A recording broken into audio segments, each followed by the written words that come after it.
Hi, I'm Clinton Bush, a professor at Albany Technical College. I teach the Comp 1000 Introduction to Computer Literacy course. I'd like to welcome you to Week 2, covering Internet research, and this is one of several videos I made for this week. In this video, we're going to talk about fake news. And as I mentioned in the video on media bias, there are two major issues you run into when doing research on the Internet and with watching media in general these days. And those are media bias, which I talked about in another video, and fake news, which we'll be covering in this video. So let's talk about what is fake news. Fake news is basically what it sounds like. It's self-explanatory. It is stories published that are based on fiction, not fact. And more often than not, they are made to be sensational so that they grab the audience's attention. So why does fake news exist? Well, as with most other things these days and in the world in general, to make money. So fake news drives clicks. It sells tabloids. It spreads faster on social media because it's made to be more interesting than real news. And the problem is it misleads, well, one of its purposes is to mislead the public and ultimately damage the public's perception of an agency, organization, or a person. And most likely the first thing that comes to mind after you read that is politics, and that is usually what fake news revolves around, but not always. So I wanted to give you a little history on fake news, as I did with media bias, because it's interesting. Fake news has been around for a very long time, and it's really just come to the forefront of people's attention today because social media makes it really easy to spread. So fake news spreads much, much faster and more easily thanks to social media and the internet. So in one, I provided three examples, historical examples of fake news. The first is in 1475, an Italian Franciscan preacher claimed that the Jewish community of his village or town had murdered a 2-year-old to use the child's blood for a Passover ritual, which is totally fake news. But the entire Jewish community of Trent, Italy, was arrested and tortured, and 15 people were subsequently burned at the stake, all based on fake news. A few hundred years later, in 1761, a 22-year-old named Marc-Antoine Calas committed suicide, and Catholic activists spread a fake story claiming his father had killed him for wanting to convert to Catholicism. His father was subsequently brutally tortured and executed based on a fake story. And then one of the most famous examples of fake news in U.S. history happened on October 30th, 1938, when the War of the Worlds radio show first aired. The first 2/3 of this story aired as breaking news alerts made to sound very realistic. So realistic, in fact, that listeners panicked, believing that the Earth had actually been invaded by aliens, and doctors, nurses, soldiers, sailors, and other first responders reported for duty ready to fight aliens before the show even ended. So how prevalent is fake news? Well, the chart on the right from Statista.com claims that 52% of Americans feel online news outlets regularly reported fake news in 2018. Now, I would encourage you to take this with a grain of salt because, as I mentioned in the other video, media bias does impact the audience's perception of the information they are consuming. And so it's quite possible that if people biased toward the conservative side of the political spectrum are reading media biased toward the liberal side, they may assume that it's fake news based on their personal biases. However, it is a very shocking statistic to see that more than half of Americans feel like news on the internet is regularly fake news. So let's talk about how to spot fake news. First of all, you need to question the credentials of the source of your news. So is the story by a known and legitimate organization or author, and have other authors that you trust cited this piece as references for their own work?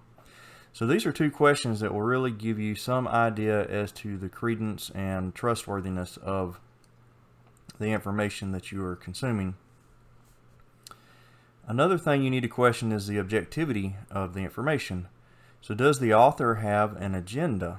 And by agenda, of course, we mean bias.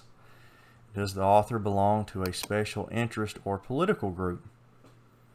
And is the story supported by reputable sources? In other words, when we were talking about credentials, we're asking, has this particular piece of work been cited by other authors? But when we're questioning the objectivity of the information, we're asking, does the author and this piece of work cite other reputable authors? So we're looking at the opposite relationship here. In other words, did the author get his information he is basing this story on from people that you trust? And then finally, we want to ask about conclusions. Does the story draw reasonable conclusions that agree with other sources around the same topic? And does it thoroughly analyze all aspects of the topic before drawing a conclusion? Now, of course, as with media bias, I always encourage you to draw your own conclusion. So when you read a piece of information online or in a magazine or anywhere, consider the facts and draw your own conclusion. Compare the conclusion you draw with that proposed by the author. And that will give you some insight into how trustworthy the information is. So let's talk about some examples of fake news articles on Facebook, and this is from the year 2019. I took these from a website,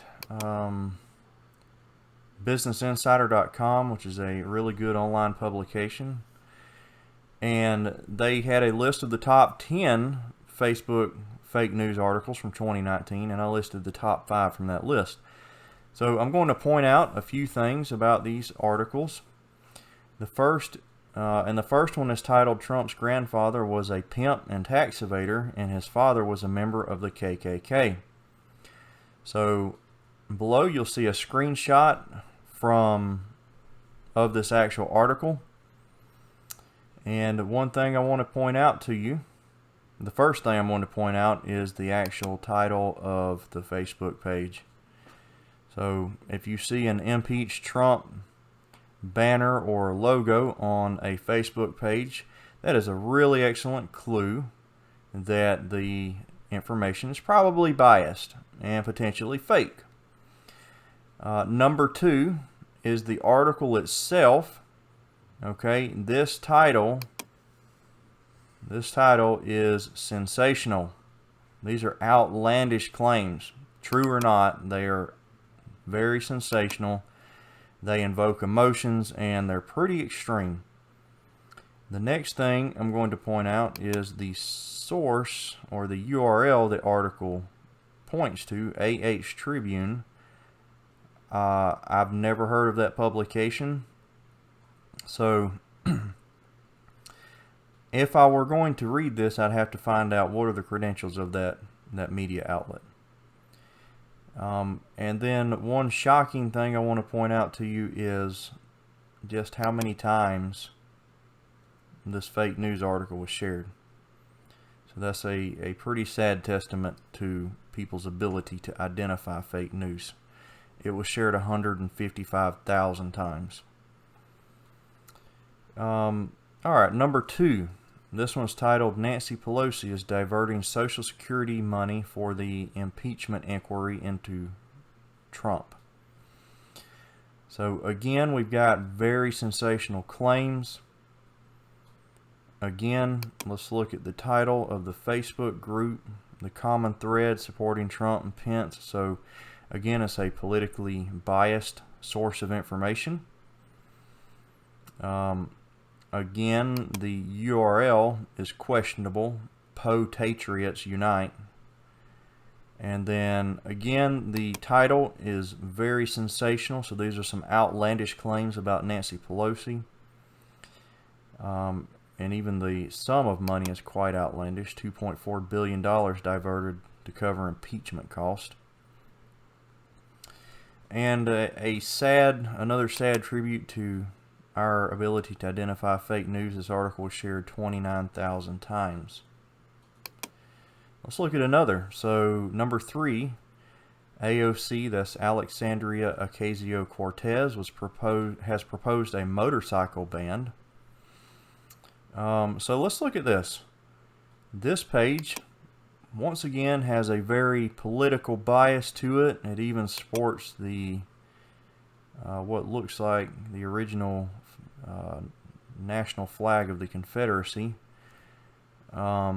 So obviously there is some bias, a political stance taken by this Facebook group. The article itself is outlandish because personally I haven't heard AOC mention anything about motorcycles, much less banning them. The URL is questionable, and once again, it's amazing how many times these completely outlandish articles that are fake are shared. In this case, 6,100 times. Number 4, Trump is now trying to get Mike Pence impeached. So I'm really not sure what to think about this particular person. I don't know anything about him. But it is quite interesting to think that a president would try to impeach his own vice president.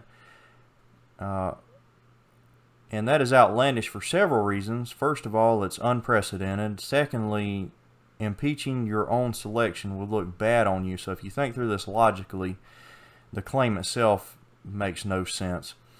And finally, the URL PoliticUSA is not any official or well-known publication, so their credentials are drawn into question immediately. And finally, another sad tribute to Americans' ability to identify fake news with 27,000 shares. And then last example I'm going to give you is number 5, Ilhan Omar is holding secret fundraisers with Islamic groups tied to terror. So once again, 4 out of 5 examples I provided come from Facebook pages that have overtly political stances. It looks like their title's paying homage to Trump's campaign slogan. His was "Make America Great Again." In this case, "Make America Safe Again." So I think it's safe to assume this is a right-leaning Facebook group. And let's look at the actual link itself. Freebeacon.com, never heard of it, so questionable credentials for the media source. Again, it's a very sensational title to the piece, and again, a very sad testament to Americans' ability to identify valid and invalid news sources with 14,000 shares. So the takeaway is, first of all, let's talk about the impact of fake news. The impact is that a lot of people genuinely believe it to be true, and you could see that in the number of shares, the number of times people shared information that they thought was true. So what was that? The first one we looked at, 155,000 shares of a fake news article. Again, excuse me, flipping around a little there. Again, people genuinely believe it to be true. And it distracts people from the real issues. So these people are getting worked up over fake news when we've got real problems in the world. That's why it's important to be able to identify what is real and what is not. It drives uninformed and emotional reactions. and ultimately discourages critical thinking. And then finally, on a grander scale, it undermines people's faith in the democracy and the functioning of the government, because many of these articles are drawing into question the competency, trustworthiness, and law-abiding traits of our nation's leaders. You know, how do they follow the actual law that they are tasked with creating and enforcing? So fake news is a real problem, and going back to this piece here, the fact that it discourages critical thinking is of paramount concern, because, as I mentioned, with media bias, it inhibits our ability to logically think through issues, and it minimizes real problems. It distracts us from valid solutions on the table. It's just, I can't overstate the problem with fake news and, of course, media bias, as I mentioned the other day. So what can you do about it? Think before you share. Okay, so don't become one of those 155,000 people spreading around fake news. Diversify your news sources. As with media bias, a broader knowledge of the issues, especially from both sides of the proverbial aisle, will help you identify fake news. Report fake news on social media and search engines. So help eliminate it. Get it out of the search results.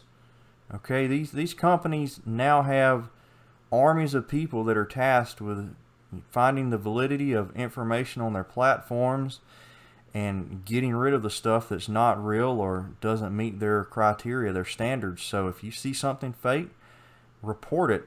And I want you to visit this link on BBC's website, and they tell you how to report fake news on all of the leading media platforms and search engines, including Facebook, Google, Twitter, and a few others. And then finally, fact check the post that your friends share, and if it's fake, let your friends know so they can take it down. And as always, I should have listed this: fact check the information you find. All right, so do your homework. Do your homework. And that concludes this little video on fake news. As always, if you have any questions or concerns, feel free to contact me by email or on Blackboard. I hope that this educated you a little bit and wasn't completely boring. And with that, good luck this week. Good luck on the quiz. Some of this information will be on the quiz, so be sure you read through the text and pay attention. Thanks.